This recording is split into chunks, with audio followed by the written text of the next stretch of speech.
Kalau kita baca dalam kitab-kitab para ulama, ya, kalau kita baca dalam misalnya Ummul Barahin karangan Imam As-Sanusi, atau ketika kita baca misalnya dalam kitab Syarah Hasyiah dari Ummul Barahin Ad-Dusuqi, ya, yang dikarang oleh Imam Ad-Dusuqi, dan juga kitab-kitab akidah yang lain, maka akan kita dapati bahwa apa yang dilakukan Nabi Ibrahim itu bukanlah kebohongan.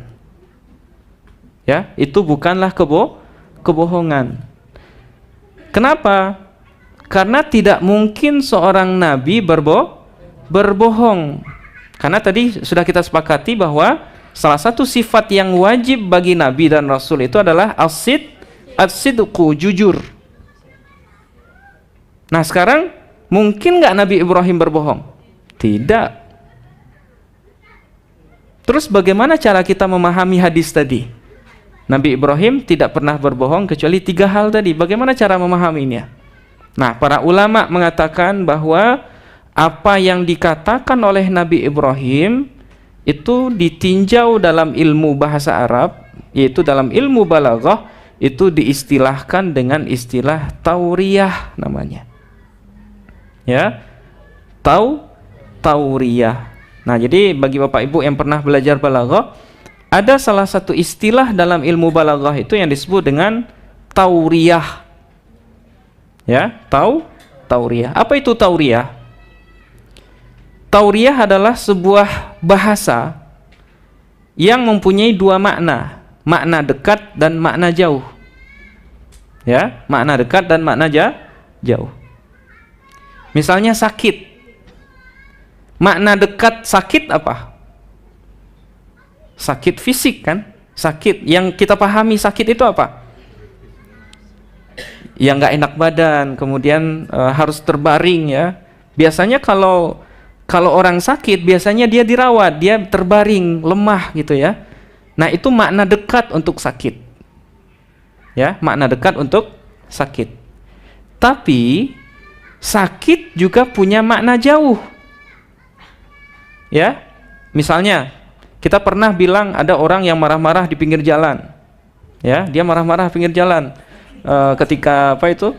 Ketika ada yang rem dadakan, kemudian dia marah-marah, dan marah-marahnya itu nggak terkendali. Terus kita ngelihat nih di pinggir jalan, kita ngomongnya apa? Itu orang lagi sakit itu. Ya, itu orang lagi sakit. Itu sakit seperti makna pertama enggak? Sakit dalam artian terbaring?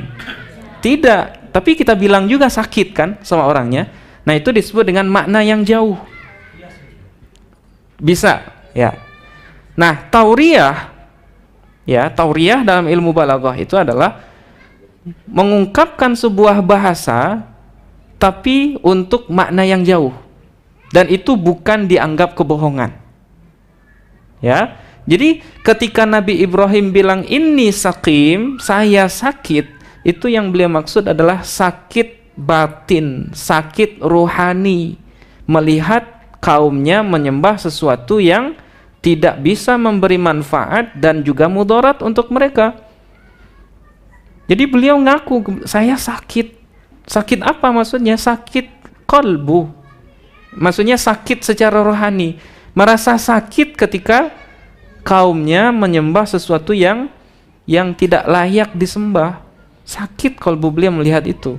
Bukan beliaunya yang sakit, ya. Bukan Nabi Ibrahim sakit kalbu, bukan. Maksudnya sakit dalam artian sedih gitu. Ya. Beliau sedih melihat kenyataan kaumnya menyembah sesuatu yang tidak pantas untuk disembah. Nah, itulah makna sakim yang dimaksud oleh Nabi Ibrahim. Jadi apakah beliau berbohong ketika mengatakan beliau sakit itu? Tidak. Yang beliau lakukan sejatinya adalah tauriyah namanya. Apa tadi tauriyah, Bapak Ibu? Itu mengungkapkan sebuah bahasa dengan makna yang jauh. Jadi makna kata itu ada yang dekat, ada yang jauh. Ketika kita pilih yang jauh, maka kita namanya melakukan tauriyah, dan itu bukanlah kebohongan.